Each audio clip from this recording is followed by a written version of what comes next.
ema kohta käiksid ehk 3 sõna kõige paremini sellised nagu armastav, leplik ja abivalmis. Ma arvan, et ema elu ei ole just olnud meie lakkumine alati, aga ta on olnud tegelikult aastate jooksul, nii palju kui mina tütrena olen osanud seda märgata, väga leplik. Et ta on meie suhtes, jumal teab mida, pidanud kannatama, koduse elu suhtes, tööl, mis oli tal kindlasti väga pingeline.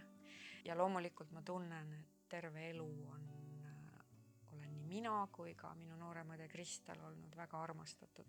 Võib-olla selline asi, mis oli minu jaoks väikesest peast äärmiselt oluline. Ma nimelt, nagu tihti lapsed kardavad magama jääda ja vanaema tuli mulle alati kaissu. Ma kahtlustan, et see võis olla päris iga õhtu. Tuba oli juba pime, mingi väike punane öölampike põles. Ema luges meile muinasjutte, luges luuletusi.